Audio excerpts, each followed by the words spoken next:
And here we go. Special guest tonight, Franklin Madeir and Smurfitude, because and you notice that we have avatars and not faces for mine, because no sane person would want to be associated with the stories you're about to hear. So this is chapter 10 of my prison story, all of which is the 50 years ago saga. But this is the first episode I'm doing without a written story to back it up. So I'm grateful for my co-hosts, Franklin Madeir and Smurfitude. Either one of you want to say hi? Hello. Hello. Okay. That'll work. Michael, thank you very much for allowing us to co-host with you. Oh, yes. I really appreciate it. I really do. I appreciate it. I need henchmen and henchwomen to get me through this without my written material. There's a lot happening in the world that aren't my prison stories, but for now I want to focus on getting this story told. This is a pretty big one. You guys both know my partner Stephanie. She's always saying to me, "It's all about the food with you. It's all about the food." Well, this is how my desire for a steak sandwich led me to meet a man who had killed dozens of people. So hopefully that's something that might pique your interest. And let me start by sharing my screen a couple of things. And are we seeing that? Yeah, okay. That is a picture of, at the time, Police Sergeant Sidney Ehrlich. And he was a hero cop.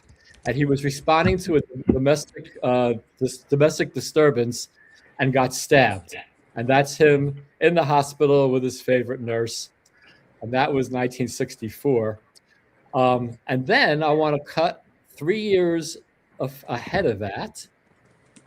And Sid is mentioned in a previous chapter, and he'll be mentioned in this chapter as well. So in 1967, in March of 1967, I remember at the time that there was a story on the news about a man who brought law enforcement to a mafia graveyard and they were digging up bodies. And I remember specifically my father and my Uncle Bernie talking about that. My Uncle Bernie used to work at the Fulton Fish Market, and he was kind of fancied himself to be a low-level gangster. So that story about the mafia graveyard was very interesting to him and interesting to me at age 13. So there we were in March of 1967. Here's a New York Times article, and let me get that to be full screen. And this is the story behind that a man named Harold Koenigsberg tipped the FBI to grave sites and gave clues on the graves. And Harold Koenigsberg, the convicted extortionist, gave federal agents the information leading to the discovery of bodies buried in what may be a secret mafia graveyard in New Jersey. And so I have a link to the whole New York Times article, but suffice to say, there it was. So meanwhile, that was March 1967. Meanwhile, in April 1967, April 1st to be exact, I was bar mitzvahed. So we have a hero cop in 1964 in the hospital. We have a convicted criminal in 1967 bringing law enforcement to a mafia graveyard. And we have a 13-year-old Jewish kid in Brooklyn being bar mitzvahed. How did these three people come together? Well, they did. Because if we skip way ahead, hero cop Sergeant Sidney Ehrlich then became Lieutenant Sidney Ehrlich, extreme racist cop in New York City, gunned down 2 people, and ended up in Dannemora. Harold Koenigsberg was already in Dannemora. He'd been there since 1963. And if you watch the first 10 chapters of my story, which I'll have the links to all 9 chapters. This is number 10. All 9 chapters in the description. I ended up in Dannemora myself. So what happens? If you see the episode called Click, Sid is mentioned as the other person in the room when I kind of survived an attempted rape. And Sid, early on when I got there, was very, he lectured me a lot about not talking to Black people. He was very big on stay with your own kind. And actually, I want to pause for a second because I'm blathering. Do either one of you want to interject anything at this point, or should I just go blather on? Blather on, blather on. All right. Well, Sid was Jewish. Maybe still is. He'd be in his late 90s now if he's still alive. And he told me that I might want to go to Jewish services. Now, I was bar mitzvahed on April Fool's Day, 1967. I don't think I've been to Jewish services since that day, except for maybe a couple of friends' bar mitzvahs. And I had no desire to go to Jewish services, especially because they took. We were in the medium security annex adjacent to the maximum security state prison. Jewish services took place in the maximum security prison, a place I really didn't want to go to like ever again. But then Sid said the magic words. Well, there's a guy there that gives out steak sandwiches to everybody who attends services. So I'm like, sold, except for the bread pudding, the food in the Dannemora prison mess hall was not very good. So a steak sandwich sounded delicious. I was certainly willing to sit through a few Baruch HaTorah noise to get to eat something like that. So we went behind the wall, and you might have guessed it, the man giving out the steak sandwiches was Harold Kayo Koenigsberg himself. Sid had told me his background information. I'm not sure how much of this is true or how much is jailhouse chatter. I think there's a combination of mostly truth and some exaggeration in this. According to Sid, Kayo was serving 7 consecutive 25 to life sentences, and he had killed 38 people. And Sid mentioned that this was the guy who found the mafia graveyard, which I definitely remembered. So there he was, and I got to tell you, it's one of the best steak sandwiches I've ever had. It was quite delicious. He gave them out, and there's before I continue with my own personal interaction with him, I want to share a 5-minute video that I came across just a couple of hours ago, saw for the first time. But this is a pretty good background into exactly who Harold Kayo Koenigsberg was. AKA Kayo, AKA Heshi, AKA Tony Arico. Born 1927. Lived at 506 Avenue A in Bayonne, New Jersey. A sadistic collector and enforcer for the New Jersey mob. In 1950, he was convicted in an armed robbery in Jersey City and served 7 years in prison. In 1958, less than a year after he was paroled, Koenigsberg was suspected of murdering his neighbor, Joe Barbito, a longshoreman. Barbito and Koenigsberg were alleged to be partners in a burglary ring and had a dispute over the cut of the profits.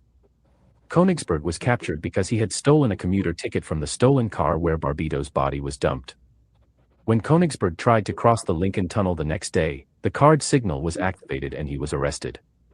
Koenigsberg's brother-in-law, IRS agent Lou Herskovitz, was also arrested after police found burglary tools and over $14,000 in cash in his home on Avenue A in Bayonne. Eventually, Koenigsberg was sentenced to 10 years for receiving stolen goods. Sometime between 1959 and 1962, the FBI claimed that Koenigsberg was one of the biggest handbook makers in the United States, a charge that still does not seem plausible. In November of 1963, Koenigsberg was arrested again, this time in connection with a massive loan sharking operation that charged 100% interest to troubled lenders who were high risk even for the mafia. Attorney General Robert F. Kennedy personally watched over the case that involved future Philadelphia and Jersey bosses Phil Testa and Angelo Bruno. Koenigsberg's duty in the operation was a simple one: he was to beat up the borrowers when they paid late. In one case, he beat a man named Joe Koenigsberg, a broker, with a lead pipe. Koenigsberg was later found shot dead on the Long Island Expressway. Jailed at the Hudson County Prison, on January 12, Koenigsberg was accused of having a 24-year-old blonde prostitute named Marilyn Jane Fraser brought into his cell to service him. The man charged with allegedly bringing the women into the prison, a sports fixer named Israel Schwartzberg, later had a bomb placed under the hood of his car when the mob suspected he might testify against Koenigsberg. The bomb was discovered and removed by police.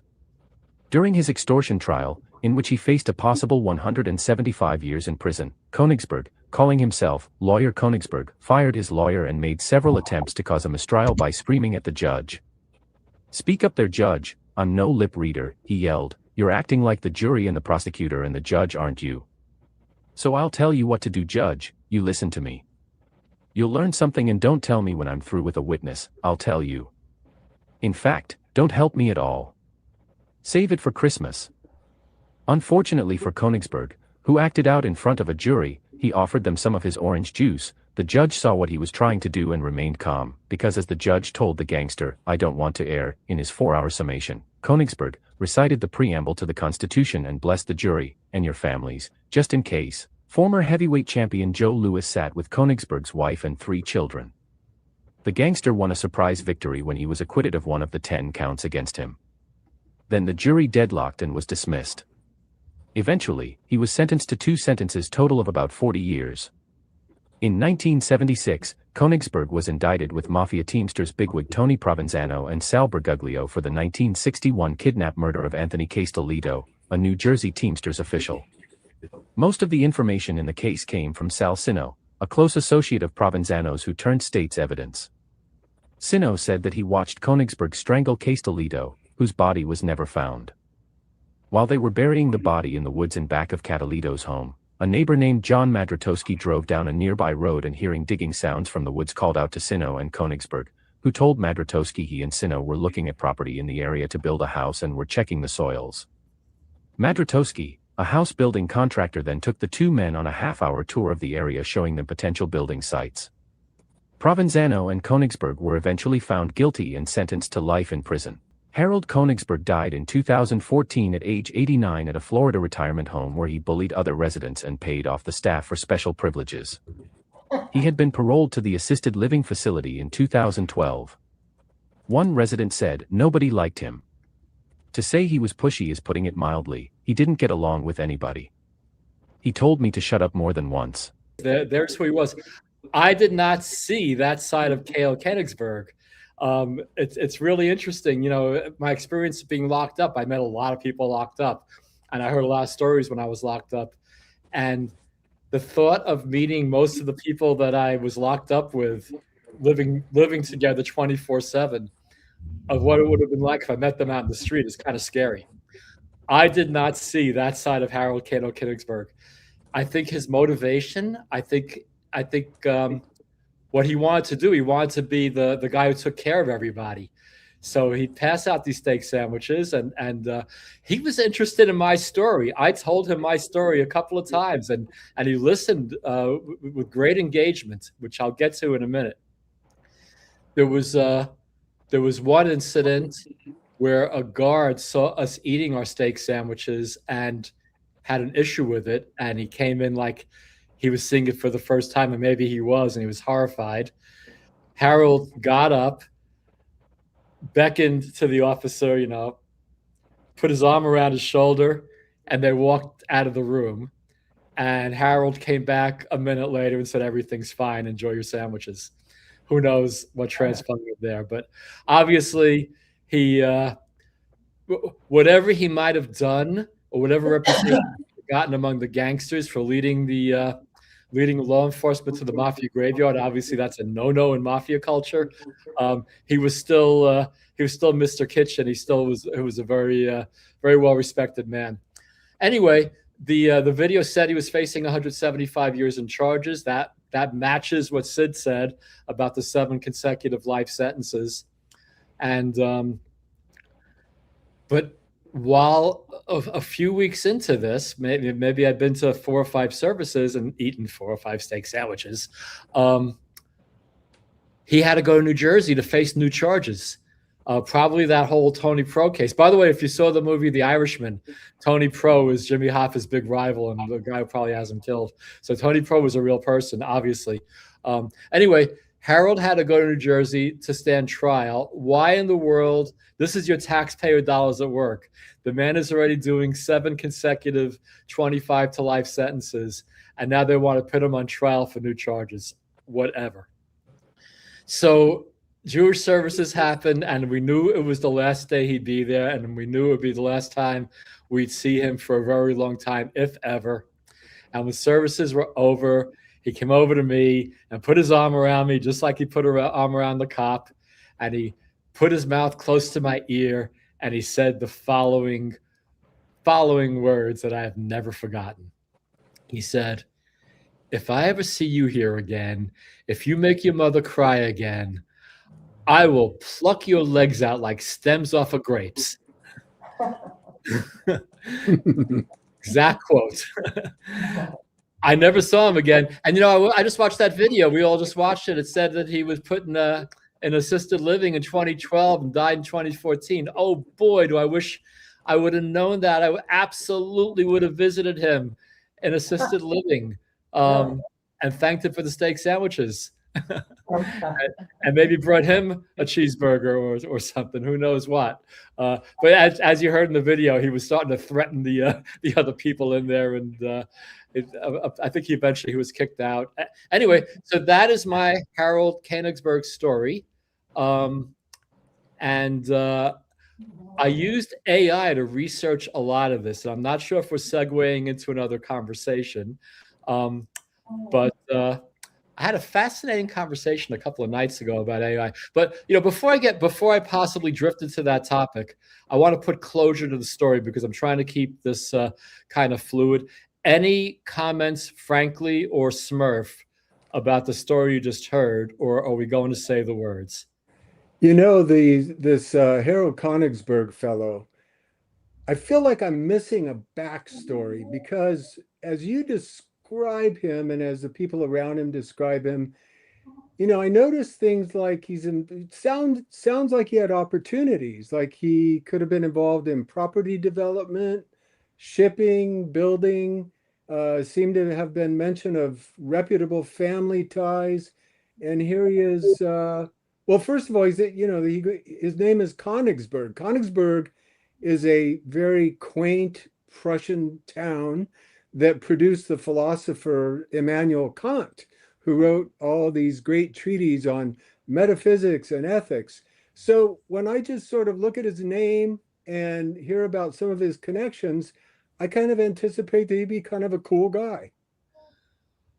Well, my experience with him, he was a cool guy, except I think there might be 38 people who might argue otherwise. Yeah. That's the mystery. Yeah, and again, and it's kind of amazing how different people are when they're locked up. I met a few people who were doing, but when I was in maximum security for orientation for the 3 weeks, I was eating in the mess hall with everybody, and I met several people who were doing 25 to life, just regular guys talking, and complaining about the food to the other guys. It's quite, and of course, that's not universal. There were people who acted like real assholes in there, but I never ever. I was shocked when I saw some of the details of what I knew intellectually that he was a hitman. So thank you for sharing that, Frankly. Yeah, because I think what I want to do is I want to close this segment before we move on to a possible conversation about other stuff, and it's definitely the most high-profile. I met some high-profile people when I was in there, but he's definitely the most notorious of all of them. And not everybody was bar mitzvahed 3 days after a man discovered a mafia graveyard gets to meet the guy. So it's kind of a unique story. Yeah. Just in more general terms, as I've said in other podcasts, I was a good kid, from a good family. I was a Boy Scout. I was an honor student. I was a scholarship winner. I was bar mitzvahed. Not that makes me good or bad. There's no way anybody in the world had me going to prison on their bingo card. And it was extremely devastating for my family, and for me. And the only way I could turn that into any kind of positive is to tell these stories. This is chapter 10. Again, I'll put a link to in the description of the other 9 chapters. But like I've said a couple of times, when I picked up that AWOL hitchhiking sailor, and I said to him, long story short, if they catch you, they're going to put you in the brig. You're going to lose years out of your life. His response was, if I have to go to prison, I'd regard that as years of my life and not years out of my life. Yeah. So by writing these stories and by telling them, I am trying to turn this into a year and a year plus of my life. And so it's been, and there's been setbacks along the way. At one point, all my non-copied writing was discarded, which was horrible and traumatic, and I had to relive the bust all over again. So I'm just kind of determined to do this, and there are many, many more stories. But this one I want to tell. This probably occurs. I'd say the Jewish services occurred in May and early June of 1976. So it's in the 50 years ago today thing. Anyway, that's the why. I just at some point I'm hoping something gets done with these stories, whether by me or somebody takes an interest in them and helps me get them organized and up to the next level. Does that answer your question, Smurf? I'm just wanting you to say that for people who might have never seen your podcast again, if you're focused. Like, why are you just telling this story today? Yeah, no, I appreciate the lead in. And Michael, yes, I think it's admirable that you are acting at least in accord with secret society principle, namely you are not resentful of the past, nor are you forgetting it, but rather you're taking it and transforming it. Everything I've ever done, everything I've ever been through, and I'm sure this applies to both of you, led all of us to where we are at this moment. Yeah. And I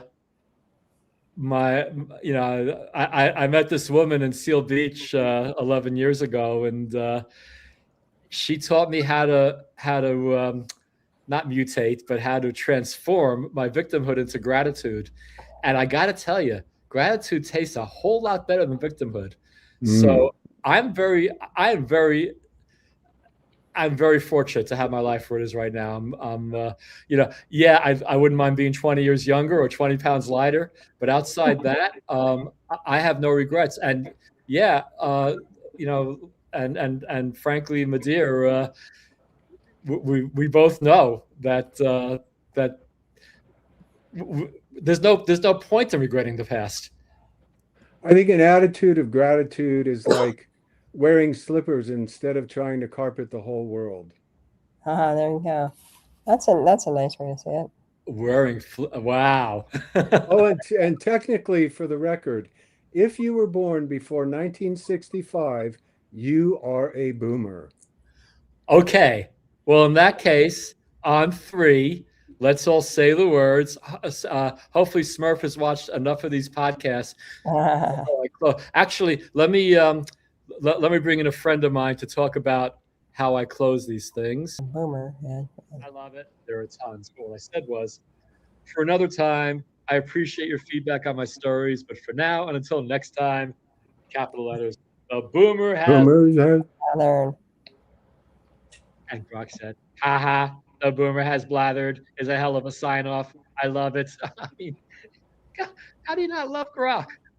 I mean, Stephanie gets outraged by how goofy I get, but I'm like a boomer in a candy store right now with this AI stuff. I ask it questions all the time.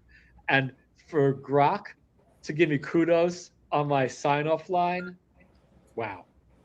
So, haha, the boomer has blathered is a hell of a sign-off. I love it. There are tons, but so there you have it. So, are you guys are you fine folks ready to say the words? Yep. 1, 2, 3. It's plural. The boomers have blathered. Blathered. Thank you so much for watching.